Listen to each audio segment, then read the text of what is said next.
Alrighty, so we're doing section 10.2 today, which is about areas again, but today we're going to focus on trapezoids, rhombuses, and kites, so some of our special quadrilaterals that we focused on in chapter 6.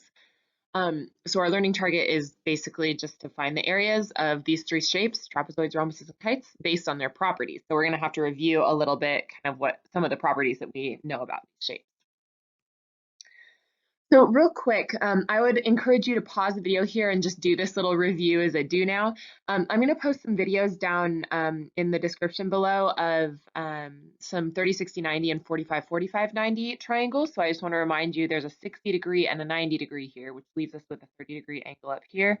There's a special pattern for this triangle. Same thing here with a 45, 45, 90 triangle, right? There's a special pattern for that. If we don't know any of the angles, remember, we're using Pythagorean theorem here. So go ahead and pause and try these three out, and then in just a moment, I will go over them. So for number one, we're using the Pythagorean theorem. So remember that our longest side is always the hypotenuse, and these are the legs, 6 and x. So we go a squared, b squared, c squared. When I get down to the end, I get x squared equals 64, and that means x equals 8. And if you remember, this is actually a Pythagorean triple. Remember our 3, 4, 5 triangles? If we multiply it by 2, it's a 6, 8, 10 triangle. So you could have also just said it's a Pythagorean triple, x is equal to 8. So either one of those options would work. Number 2, 5 is our short leg and 10 is our hypotenuse. So remember, we have that pattern where it goes 1, 2, square root of 3. So basically the long leg is always just the short leg with the square root of 3 kind of stuck on it. So this would be for x, just 5 square root of 3. And again, I'll link some videos below so that you actually have, if you need some review with those triangles. I know it's been a while. On number 3, remember in a 45, 45, 90 triangle that our legs are congruent to each other. So 10 and y are actually going to just be the exact same thing. And then to get x, we just take whatever the leg is and multiply it by the square root of 2. So remember, there's kind of a difference, right? 45, 45, 90 has a square root of 2, and the 30, 60, 90 has a square root of 3. So if you need some review, please watch those videos. I'll link, but otherwise we're just going to get straight into our notes here. So the first kind of piece that you're going to need to know, I'm just going to get straight into giving you some formulas here, and I'm not going to go through and do proofs for all of these formulas, but I may see if I can find some good explanations for you guys, because there are some really interesting reasons like where these formulas come from. So the area of a trapezoid is just going to be 1/2 of the height times base 1 plus base 2. So let me put some labels in here. So the height of a trapezoid is always going to be from the top down to the bottom with a right angle, right? Kind of like the altitude or the height of a triangle always has to have that right angle involved with it. So we'll do 1/2 of the height, and then base 1 and base 2, it doesn't actually matter which one goes where. But if you remember, our properties of a trapezoid are that it has two parallel bases or two parallel sides. That's like the basic definition of a trapezoid. So when you're looking for those bases, you're not looking for these sides that are like diagonal. You're looking for the sides that are actually parallel to each other, and those will be your bases, right? And since addition is commutative, it really doesn't matter. You could do base 2 plus base 1. You just are going to have to add these together before you start doing all this multiplication over here. So for our first example, we're just going to find the area of a couple of trapezoids, and if you need to, leave it in simplest radical form. So on example A, we have just a regular old trapezoid here. Here's our first base. Here's our second base. So 20 and 30 are going to go in our parentheses here. And then for 16 inches, that looks like our height. We've got a nice right angle there. So we're just going to go through and plug everything in. So I've got area equals 1/2 of my height times base 1 plus base 2. And remember, PEMDAS tells us that we're going to do our adding and subtracting our parentheses before we do our multiplication. Parentheses, exponents, multiplication, division, addition, subtraction. So we're going to start in here with our parentheses. So I'm going to add those together and get 50. And then remember, I said in our last lesson that usually I just go kind of left to right with multiplication when they're all in a row like this. So 1/2 of 16 is just going to be 8. 8 times 50 is obviously 400. And there you have it. Our area is 400 inches squared.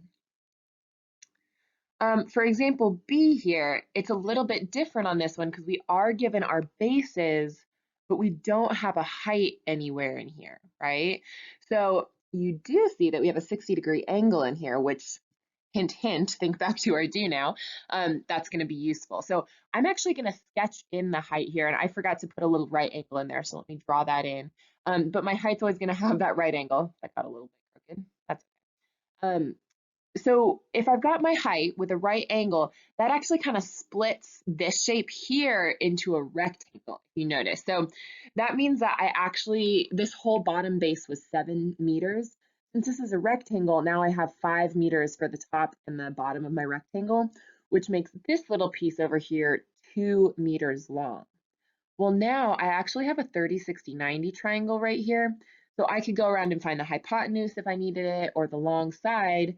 And the long side we need, right? Because that's actually our height. So the long side of a 30, 60, 90 triangle is just whatever the short leg is, 2 multiplied by the square root of 3. So now that we have our height, we can go through and just plug it right into our formula. So it's going to be 1/2 of the height, 2 square root of 3, times base 1, which was up here was 5, and then plus base 2, which remember that whole thing before was 7. And now we can just go through and simplify. So I'm going to do my parentheses first and do that. 5 plus 7 is 12. And then 1/2 of 2 square root of 3. Remember that we said we don't really touch those square roots. We just kind of multiply and deal with the numbers that are outside. So 1/2 of 2 is just going to be 1. So 1 square root of 3 is just square root of 3. I don't really need that 1 there. So square root of 3 times 12. And then remember, we're leaving this in simplest radical form. So I'm just going to leave that as 12 square root of 3 inches squared. All right, our next formula is the area of rhombuses and kites, which actually have the same formula, which is kind of convenient for us here. So a rhombus, remember that the definition of a rhombus is that it has 4 congruent sides. So these are really simple formulas. You basically just figure out what the length of each of the diagonals is, and you multiply them together, and then multiply by 1/2. You could also write it as d1 times d2 and then just divided by 2, right? It's like we're taking the average of the diagonal, so however you want to write it. And then a kite's the exact same thing. So we actually have diagonal 1 from one end to the other, and then diagonal 2. We just multiply them together, multiply by 1/2 or divide by 2. The reason for this formula, actually, if you remember the formula for a triangle is 1/2 base times height.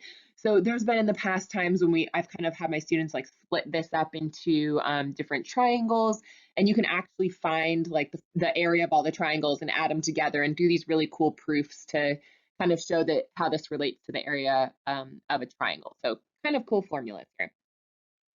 So in example 2, when we're going to find the area of this kite, we have some information about our diagonals here. And basically what we have to do is just figure out how long is each diagonal. So this diagonal here, it tells us is 3 meters and 3 meters. So that one's going to have a total length of 6 meters. The second one there has lengths of 1 meter and 4 meters. So we're going to say that that diagonal has a length of 5 meters. And then it's just like the formula for a triangle, basically. We just do 1/2 diagonal 1 times diagonal 2. So we just plug everything in and go through and simplify. So 1/2 of 6 is 3. 3 times 5 is just going to be 15 meters. For example 3, when we find the area of each rhombus, I actually need to remind you guys of a couple of important properties first. So I already mentioned that the definition is that all sides are congruent, but I'd also like to remind you that since rhombuses are in the parallelogram category, remember our little family tree we did in chapter 6, that means that the diagonals bisect each other or cut each other in half. And then another property that's important is that for rhombuses specifically, not for parallelograms, but just for rhombuses, the diagonals are perpendicular to each other. So that'll come in handy in just a minute. So here's example A. We have this length of 4 right here and this length of 9 right here. And unless it kind of has a little arrow that tells us that we're talking about the whole diagonal, we're going to assume that 4 is just the length of this half. Okay, so that's where we're going to need to go up and remember that, okay, diagonals bisect each other.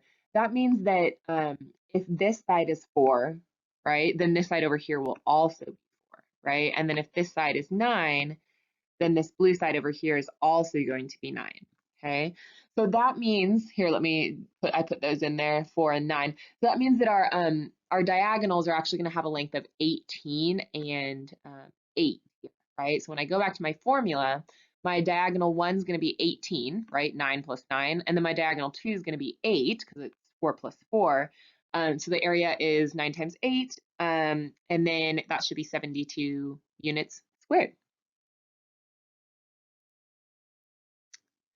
On example 3B, this one's kind of interesting because it just gives us one diagonal and then one side length. So since this just shows us the whole entire diagonal, we're going to say, okay, that looks like that whole orange piece is 8, right? Because there's nothing kind of like stopping it from going from one end to the other.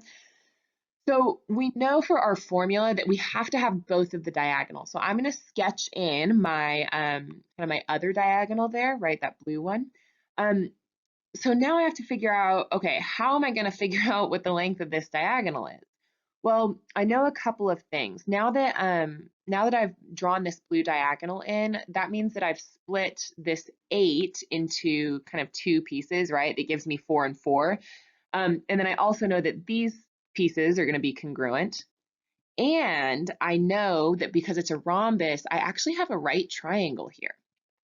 So think about this for a minute. If I have this right triangle, I'm going to just highlight this kind of side over here. We also know that this piece over here is going to be 5, right? Remember that all the sides in a rhombus are congruent. So if that piece is 5 and I just look at this yellow triangle here, well, I don't have any angles, but since it's a right triangle, couldn't I just use the Pythagorean theorem to solve for kind of this little missing piece over here and then just double it to get the whole diagonal? Totally. But you could also notice that since we've kind of split everything up here now, we have a 4 and a 5 and another short leg that is missing. That kind of looks like a 3, 4, 5 triangle. So I'm going to stick with my Pythagorean triple and just say, okay, I know that this side over here is going to be a 3. But if you aren't sure, you don't remember those Pythagorean triples, I would say just put an X right over here at this spot, and then go through and do the Pythagorean theorem. And then obviously you're going to have to double it, right? So this whole diagonal is going to be 3 plus 3. So going to my formula right here, I'm just going to plug everything in. So I knew that that orange diagonal was 8, and I knew that the blue diagonal was 3 plus 3, or 6. So there's my formula. I just plug everything in. 1/2 of 6 times 8. Well, half of 6 is 3. So 3 times 8 is just going to give me 24 units squared. So your assignment for today is page 626. That should be attached in Teams, and it's also in your book, obviously, and we'll go over that in a couple of days. Have a great day.